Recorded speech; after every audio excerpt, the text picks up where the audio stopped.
கெட்ட வார்த்தை யூஸ் பண்றாங்க அப்படின்னா அவங்க லேர்ன் பண்ணக்கூடிய இடங்கள் பேரண்ட் அவங்க வீட்ல சுத்தி இருக்கிற பர்சன் அண்ட் தென் ரொம்ப முக்கியமான பிளேஸ் போன்ல பார்க்கக்கூடிய வீடியோஸ் அவங்களுக்கு சில விஷயங்கள் சைக்கலாஜிக்கலா லேர்ன் பண்ணுவாங்க. மாடலிங் அப்படின்னு நம்ம சொல்லுவோம்.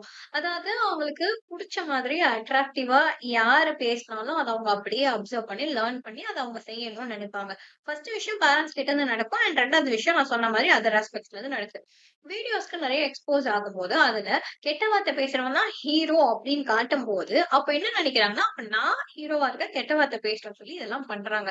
இதெல்லாம் மாத்தணும் அப்படின்னா பேரண்ட்ஸ் கண்டிப்பா இதை கண்ட்ரோல் பண்ணணும், டிசிப்ளின் பண்ணணும். டிசிப்ளின் ரொம்ப முக்கியம். அப்படி இல்ல அப்படின்னா அது அந்த தனிப்பட்ட குழந்தையோட வாழ்க்கைக்கு மட்டும் பிரச்சனையா இல்லாம சுத்தி இருக்கிற எல்லாருக்குமே பிரச்சனையா மாறதுக்கான வாய்ப்புகள் நிறைய. சோ தயவு செய்து பேரண்டிங்ல இம்பார்ட்டன்ஸ் கொடுங்க. நீங்க பேரண்டிங் அட்வைஸ் எல்லாம் கேட்க வேணாம். உங்க குழந்தைகிட்ட என்ன பிரச்சனை இருக்கு, எது நல்லது இருக்குன்னு சொல்லி பார்த்து கவனிச்சுட்டு பிரச்சனைய டிசிப்ளின் பண்ணுங்க. நல்லத அப்ரிஷியேட் பண்ணுங்க. இவ்வளவு போதும். இது தயவு செய்து கன்சிஸ்டன்டா பண்ணுங்க. ஒன் டைம் பண்ணிட்டு விட்டறனால எதுவுமே மாறாது. இன்னைக்கு நீங்க பண்ணக்கூடிய பேரண்டிங் அவங்களோட 15 வயசுல வெளிப்படையா அவங்க குணாதிசயமா தெரிய ஆரம்பிக்கும். சோ பேரண்டிங் ரொம்ப முக்கியம். உங்களுக்கு தெரிஞ்ச பேரண்ட்ஸ்க்கு எல்லாம் இதை ஷேர் பண்ணிவிடுங்க.